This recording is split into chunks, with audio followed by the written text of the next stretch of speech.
Friday, March 23rd.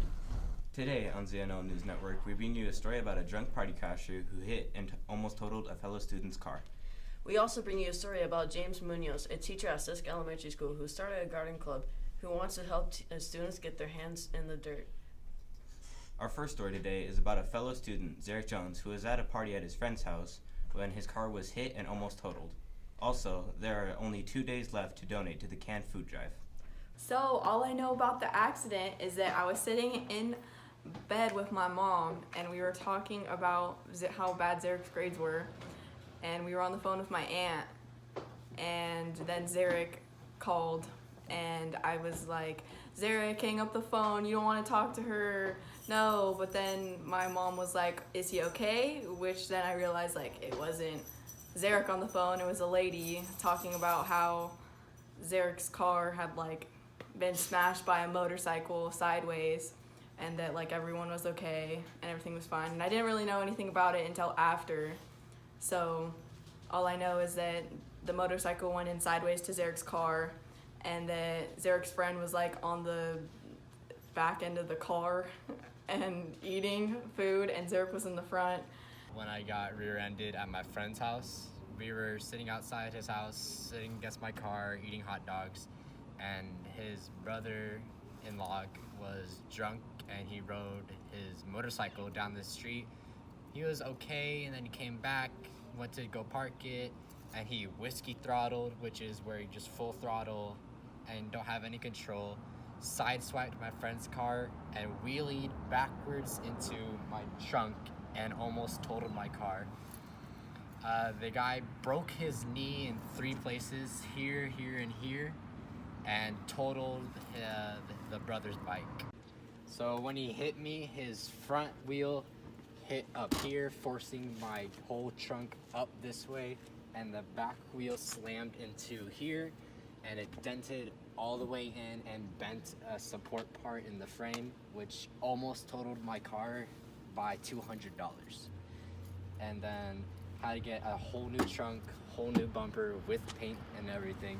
So expensive accident for a little car. And that's all, folks. Next story is about a teacher at Sisk Elementary School named James Munoz, who started a garden club to teach kids to be able to get their hands dirty. Just a heads up, JAG, today was the last to turn in your fundraiser money. Hello, my name is James Munoz. I have been a teacher for 21 years in the Salida Union School District. And I've heard that you made a garden club. What is that about?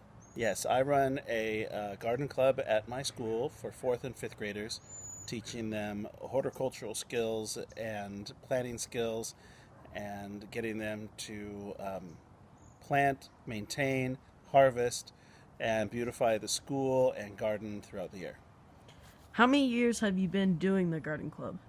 This will be approximately our 15th year. And why did you do it? I thought it was a great way to get kids out of the classroom and get their hands in the soil and learn some new skills and things that they may not otherwise learn while sitting at a desk. How did you get your materials? Often I have to seek donations from businesses and companies in the area to get the materials I need because we're not funded by the schools, so the community has been very generous. What is your favorite part about Garden Club? I think my favorite part about Garden Club is when I run into people who have been in the club years later and they tell me about stuff they're still doing with the garden and the things the kids learn, and they get so excited about it. Even on a Friday afternoon after a long week of school, they're willing to get out and work hard. Is everything at Garden Club all made by you and your students? No, we get a lot of donations. As far as the plants, we get donations from companies. We do raise and start our own from seed. As far as the planting beds and whatnot, we got materials donated from the community and other organizations such as the Boy Scouts and organizations such as that came in and helped us assemble beds and whatnot. Is it true that you have animals at Garden Club? Yes, we have chickens. We have 5 chickens at our school. Thanks, Landon. Well, that's it for today's ZNL News Network installment. I'm Zacharias Quinn. And I'm Landon Daffron. See you next week. All right.